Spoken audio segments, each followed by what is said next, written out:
Hey, it's John F. Gately. So this Silicon Valley bank failure thing, it's so confusing. How did it happen? Well, in this video, we're going to look at the broad concepts that led to the failure of the bank. Let's get into it. Let's start with this chart. During the pandemic, Silicon Valley Bank had a huge run-up of deposits. This is very important to understand the beginning of our story.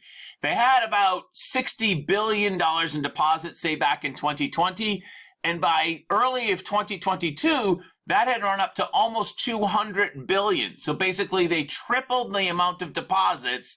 So the big question is, what to do with all that money? And what Silicon Valley Bank decided to do was, let's be responsible with that money. Let's not do anything risky. Let's be responsible. Let's invest that money into treasury bills. In other words, U.S. government debt. And of course, the government, tends to pay off their debts. That's what the debt ceiling debate is all about. And let's invest it in mortgage-backed securities.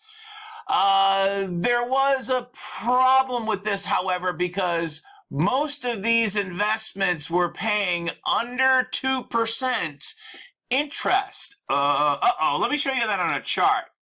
So as you can see from this chart, in early 2022, for instance, treasury bills are paying like, say, 0.5%. That's not a lot of money on your money. One disclosure here.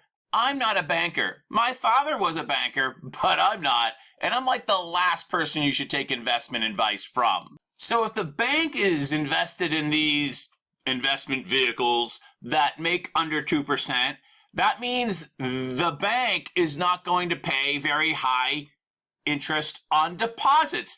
If they're making less than 2%, they can't pay more than 2% on deposits. And very importantly, most of these T-bills are things that you have to hold until maturity in order to actually get the return on investment. Like when you buy a government bond, you have to hold it for 2 or 5 or 10 years, whatever it happens to be, before you actually get that extra money that you make from investing in the bond. So they're kind of stuck with these bonds, and they really can't increase the amount that they're paying. And here comes the rub of this story, which is basically a story of interest rate differential. Now, because the Federal Reserve started raising interest rates, the payoff for these T-bills and mortgages as well, for that matter, are now well past 4%. Oh, yeah, that's much more than what you were getting for your money back in early 2020. So your only logical move at that point is to take your money out of Silicon Valley Bank and invest it in T-bills yourself. Because basically you're going to make like 3 times the interest that you would be making on your deposit. If you were making like 1.5% at your deposit at Silicon Valley Bank, now you could buy T-bills yourself and make 4.5%. Well, that's like triple the money or triple the rate of return. And that's what these investors did. It only made sense. So what was Silicon Valley Bank's response to this movement of money out of their bank? Well, they sold some of these treasury bills to cover some of the deposit losses. And they did that early and at a big discount. And this resulted in a $1.8 billion loss on these otherwise would have been their most responsible investment. And after they did that, they then went to Wall Street, to Goldman Sachs, to raise more money for the bank. But, that was a failure. Nobody wanted to invest in Silicon Valley Bank. And when word got out to their very sophisticated client base, Silicon Valley Bank, as you've already heard, has a very sophisticated venture capitalist and startup company client base. When word got out that they lost $1.8 billion on the early sale of the treasury bills, and that Goldman could not raise another round of funding for the bank itself, then the VCs that had been their clients basically said to their own startups, you've got to withdraw the money out of Silicon Valley Bank. And that happened in the middle of last week. Peter Thiel, who's probably the best known venture capitalist in the country, told all of his startups and his startup community, and just word spread like wildfire. And that's when they lost on Thursday. The bank lost $42 billion in deposits, and that's effectively how they became insolvent. And by lunchtime Friday, were seized by the government. So what happens next? Well, the conventional wisdom is that the federal government, over the weekend, right now as we speak, is trying to find a larger bank to basically buy out Silicon Valley Bank at a lower rate, a much pennies on the dollar than what Silicon Valley Bank would have sold for like a week ago.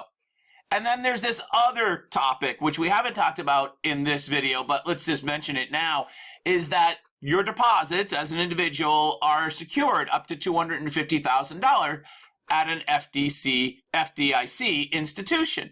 And so if you have under $250,000 in deposit, you really don't have much to worry about because it's backed by the federal government. At least, that's the plan.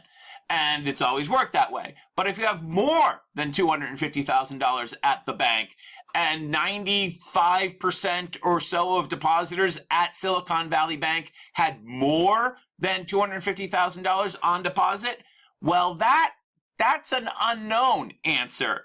And that's where the fear kicks in, because there's other banks with similar type of portfolios.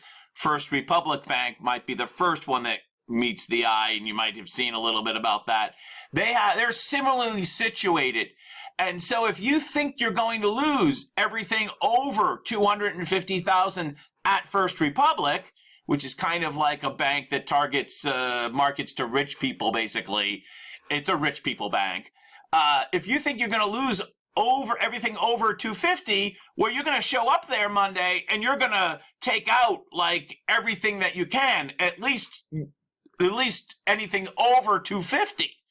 And you're going to move it to one of the probably big four banks like like JP Morgan or Bank of America or something like that, the too big to fail banks.